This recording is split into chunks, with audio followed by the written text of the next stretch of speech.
Hello friends, இன்றைக்கி நம்ம கொண்டக்கடலை அடை தோசை தான் பார்க்க போகிறோம். அதுக்கு வந்து கருப்பு கொண்டக்கடலை தான் நான் முதல் நாள் நைட்டே அதுக்கு ஊற வைக்கலான்னு எடுத்து நல்லா கழுவிட்டு க்ளீன்லாம் பண்ணிட்டு கல்லுலாம் இருக்கும் சிலப்போ எடுத்துகிட்டு நல்லா க்ளீன் பண்ணிவிட்டு தண்ணியில் ஊற வச்சுட்டேன். அது ஊற வச்சுட்டு நம்ம எப்போதும் அடைக்கி செய்வோம் இல்லையா, அதே மெத்தட் தான் இது. இது ரொம்ப நைஸாக இல்லாமல் கொஞ்சம் குறகுன்னு எடுத்தால் போதும். நான் அரிசிலாம் சேர்க்கல, வெறும் கொண்டக்கடலை மட்டும்தான். அதில் வந்து பெருஞ்சீரகம் மட்டும் கொஞ்சம் போட்டுட்டு பூண்டுலாம் சேர்க்க வேணாம். உப்பு போட்டு மிளகா வந்து காரத்துக்கு ஒரு 2 மிளகா 3 மிளகா போட்டு அரைச்சிட்டு நம்ம செய்ய வேண்டியதுதான்.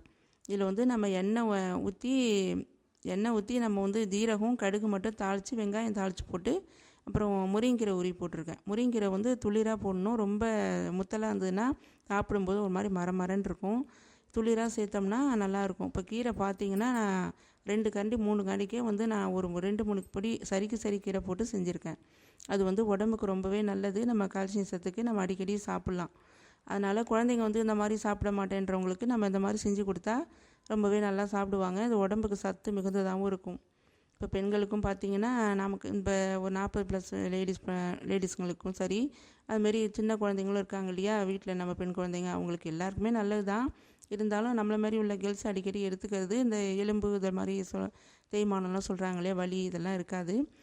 நம்ம வந்து இதை அடுத்த வீடியோவில் பார்ப்போம். இது பயனுள்ளதாக இருக்கும்னு நினைக்கிறேன். Bye friends.